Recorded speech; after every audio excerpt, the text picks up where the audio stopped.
Hi everyone. Today we are talking about the spending psychology because there are a lot of people out there. There is must be your friends and family who talk about investing, savings, and earnings, but nobody talks about the spending psychology. And this is one of the crucial pillar of the financial freedom. So today we will understand three specific spending behaviors. First, the emotional spending. The second, the mindless spending, and the third one would be the aspirational spending. We will not just understand what these behavior means, but we will also understand what exactly you can do to mitigate the problems that you face while these spending behaviors. So we will look at the complete picture and we will come up with the solutions for each spending behavior that can help you spend better and make wiser decisions and help you achieve financial nirvana sooner than later. So let's dive in. Emotional spending. So whenever you are feeling stressed, sad, or even happy about it, the instant first impulse that you have, you start shopping something. It can be out of pure gratification, or you just want to change the way how you are feeling at that point of time. And that is more common than you think. So let's look at some data points. These data points are from American study, but at the end of the day, human psychology remains the same. So 63% people think that their emotions influence their spending habits or purchases. Now, 74% people think that because of their emotions, they overpurchased. So, both these facts reflects the overall outcome that in general, your spending, your purchasing is guided by your emotions, and this is pretty evident from these stats. Now, let's look at a very Gen Z specific stat. So 43% of emotional spenders have gone into debt. So it's serious than you think. So first you're doing an emotional spend, and that too not just from your earning and saving. You're getting into a debt trap as well just because of the emotional spending. And 69% of those have regretted the decision of that purchase. So what exactly is happening here? It's a typical dopamine reward system. So whenever you eat sugar or whenever you get that like on social media, the same dopamine that is generated in that case is being generated here. But here is the catch. So the dopamine is released when there is an anticipation of purchase. So when you are scrolling and you are just about to buy that item, it's at that point of time the dopamine is getting released. And once you hit the buy button, the dopamine suddenly drops and you starts to feel the same way again. So it's a very temporary fix that you will feel, and the gratification and the feel good factor about that purchase will fade away very quickly and sooner than you think. So it's not a long lasting solution, plus it's a very unhealthy solution from an emotional and a financial standpoint. So what exactly is the cycle?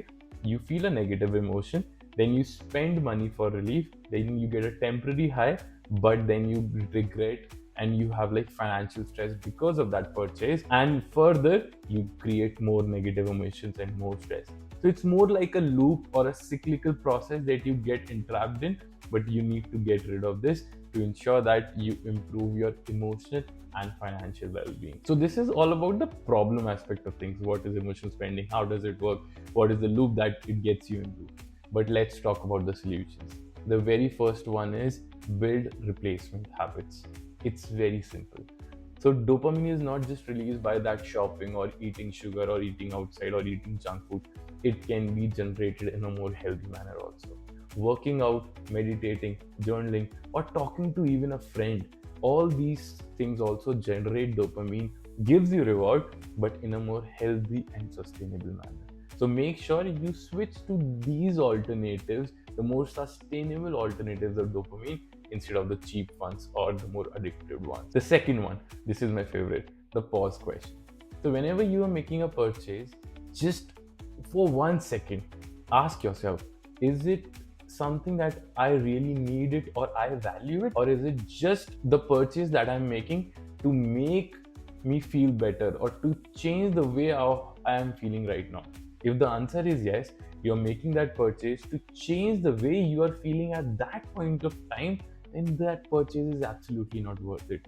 And once you practice it for even 2 3 purchases, it comes to your muscle memory and you will gradually get rid of the emotional spending.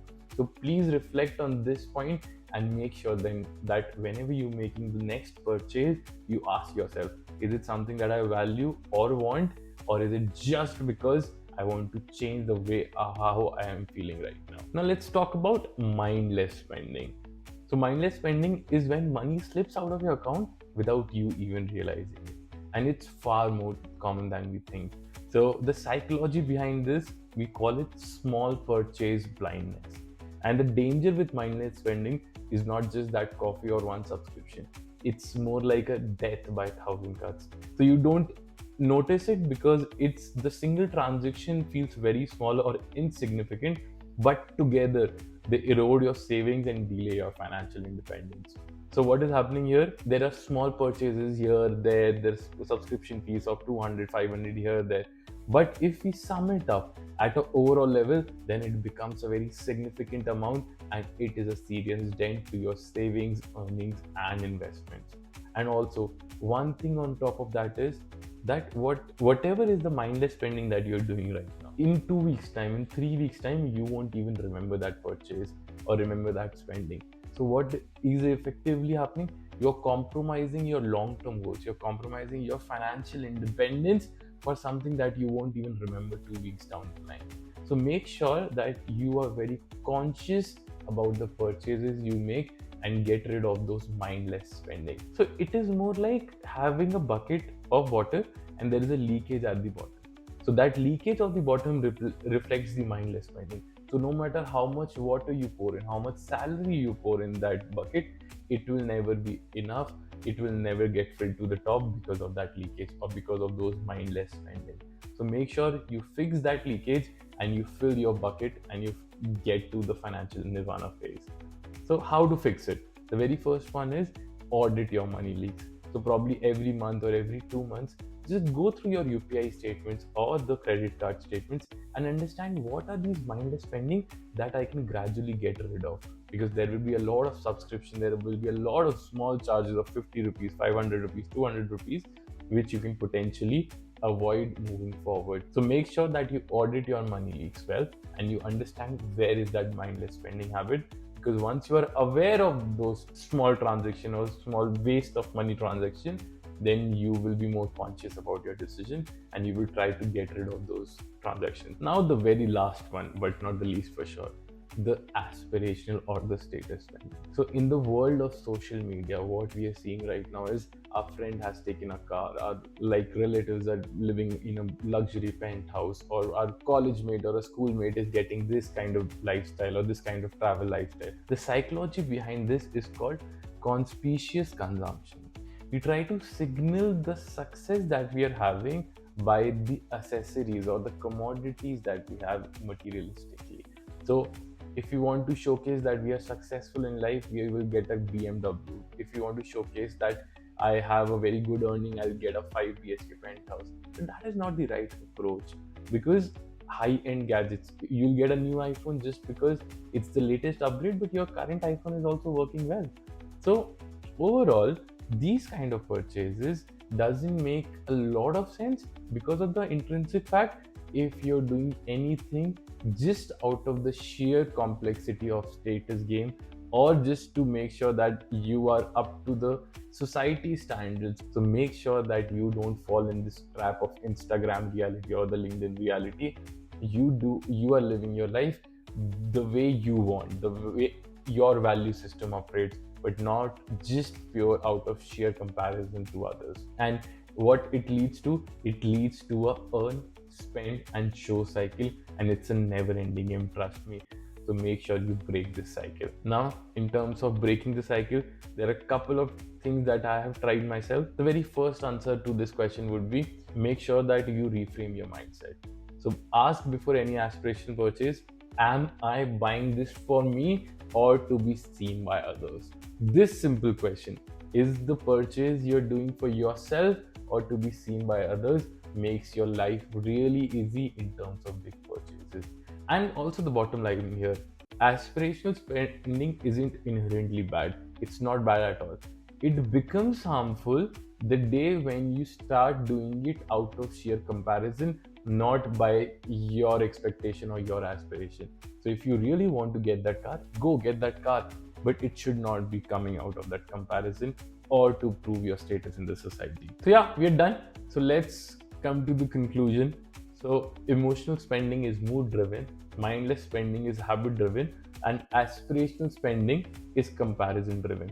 And none of these are evil. They only become dangerous when they are unconscious.